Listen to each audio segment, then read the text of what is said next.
Hey, what's up guys? Welcome back to the channel. Welcome back to another video.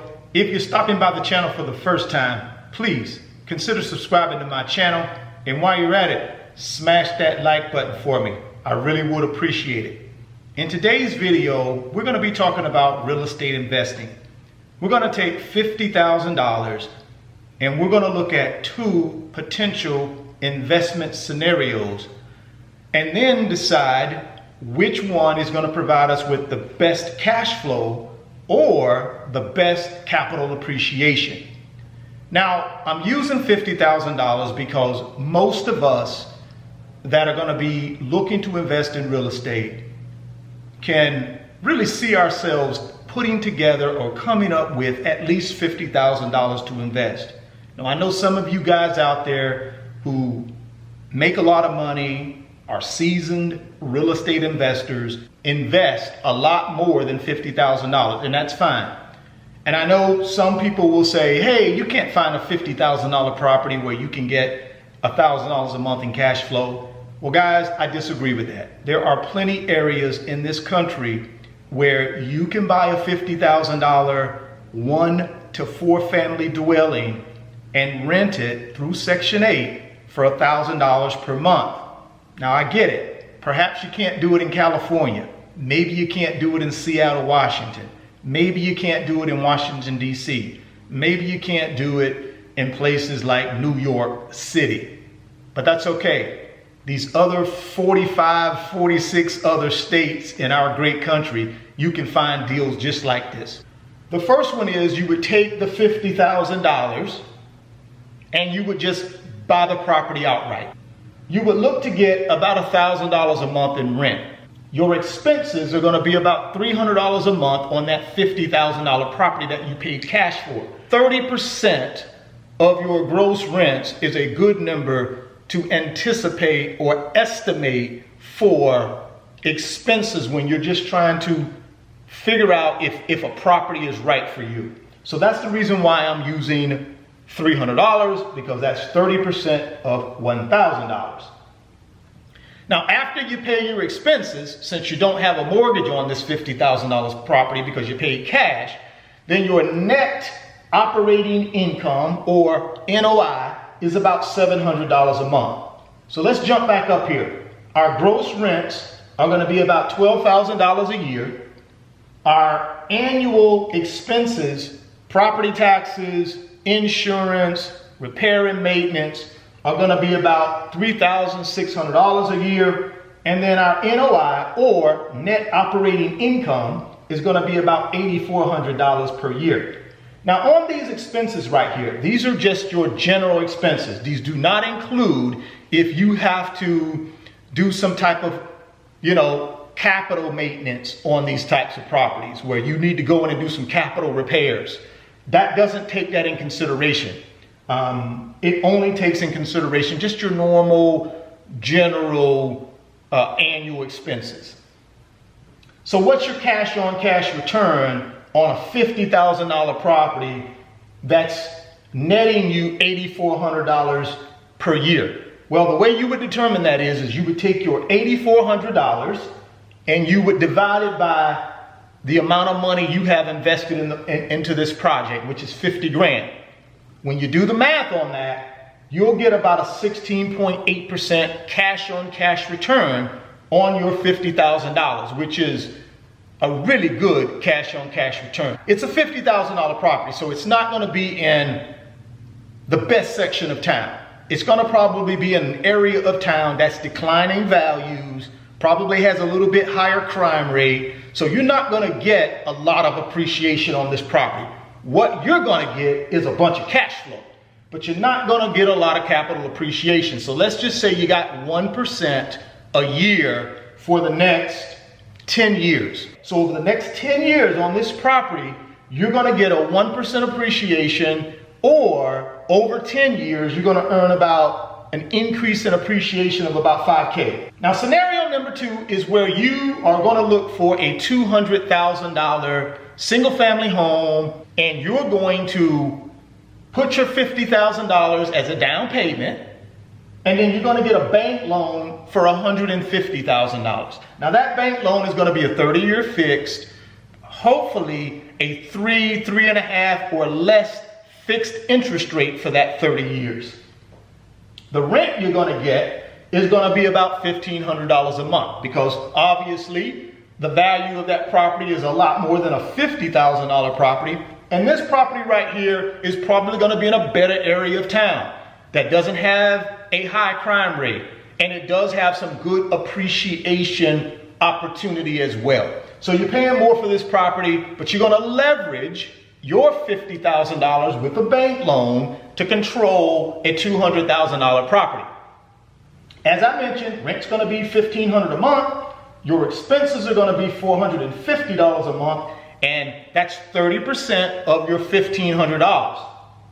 Your NOI, or net operating income, is going to be about $1,050 per month. So let's move back up here to rent. $18,000 a year in total rent, $5,400 per year in expenses, and that's going to leave you $12,600 net operating income. But we got one more expense we have to take out. That monthly payment on that $150 is going to be $679 times 12. Your mortgage expense for the year is going to be $8,100. So what we have to do is we have to take our net operating income of $12,600, and we have to minus out this mortgage expense, which is $8,100, which leaves us about $4,500 per year in net operating income on this property. Now keep in mind, guys, I didn't use any type of tax benefits or anything like that associated with either of these scenarios. I didn't want to leave that out. Obviously, you would have some depreciation and some other stuff, interest expense add back and things like that. I'm not going to cover that because it'd make the video too long. I just wanted to give you the basic nuts and bolts of both of these scenarios with $50,000.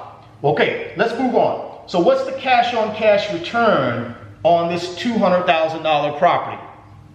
Well, what we would do in that situation is we would take the $4,500, because that is our true cash that's left over when we pay our expenses and our mortgage expense. On an annual basis, we'll make about $4,500 on this property.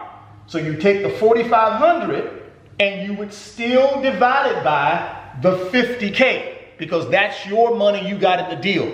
Not the $200, not the $150, you got $50K in the deal. So you're gonna take $4,500 divided by the $50K you have in the deal, and it's gonna give you a 9% cash on cash return. Remember, when you bought the property for $50K outright, you had a 16.8% because you didn't have a bank loan. You just paid cash for the property. On this scenario, since you have one more expense, which is the bank loan or the mortgage, you have to take that mortgage expense out of your $12,600. So it reduces your cash on cash return to about 9%, which is still not bad. You want to be between 8 to 10% on your cash on cash return, or as high as you can get it. But 8 or 9, 10% is still pretty dang on good. Now, here's where things get better on the $200,000 property. The capital appreciation on this property is going to be about 4% a year. This one is about 1% a year. Because why? It's in a high crime rate area, declining values on the properties. This one is in a better location with good appreciation value of the properties, and the crime rate is lower. 4% a year on the $200,000, which is going to give you over 10 years, it'll give you $80,000 in actual appreciation on this property in 10 years. So the property goes from 200 to 280,000. So let's see which one of these properties is going to give us the best cash flow, which one will give us the best capital appreciation, and then which one overall is just the best way to increase our net worth. So let's start with this $50,000 property. We know over 10 years, you're going to get appreciation of about $5K. We also know over 10 years, you're going to make about $101,000 in net operating income. So when you do the math, your total return on this property in 10 years is going to be about $106,000. That's a great return, guys. So on the $200,000 property, we know for 10 years, we're going to have about $4,500 in NOI. Times 10, that's going to be about $45,000 over 10 years in NOI. We're going to get 4% appreciation per year on this $200,000 property, which is going to be $80,000 over 10 years. So we take the 45 plus the 80, and over a 10-year period on the $200,000 property, investing the same $50,000, you're going to have $125,000 in increase in your net worth. You'll have about $106,000 increase in your net worth if you did the $50,000 buy it straight out property, or you'll have $125,000 increase in your net worth if you borrowed $150,000 and put your $50,000 in. So two scenarios, guys, that show you two different ways you can invest $50,000 in real estate and do quite well. You have to just decide. You know, if you need the money to live on, then obviously the cash flow is the right way for you to go. If you don't need the money to live on from a cash flow standpoint, then probably this scenario, by buying a $200,000 property and getting better appreciation, is the better route for you. Which one is going to increase your net worth the most? Buying the $200,000 property, in my opinion. Drop me some comments and let me know what you guys think. If you're stopping by the channel for the first time, please consider subscribing to the channel, share the video, and smash that like button for me. Thoughts become things. If you can see it in your mind, you can hold it in your hands. You guys keep chasing your greatness. Never stop believing in yourself. And I'm going to catch you guys on the next video. Peace. If you want 2 free stocks, click on that link in the description box of the video, and Webull is going to give you 2 free stocks when you open a new Webull brokerage account. Deposit $5 in that brokerage account. They're going to give you 2 free stocks valued up to $2,300. Today's video is sponsored by my company, RF Financial Consulting. And in my company, I work with individuals just like you through financial mentoring and coaching sessions. And in those 1-hour sessions, we talk about strategies to help you get to your financial freedom, whether it be through real estate investing, stock market investing, creating additional streams of income, credit card arbitrage, or starting and growing a business. If that's something that you might be interested in, there's an email address in the description box of the video. Send me an email and let's discuss if I'm the right fit for you.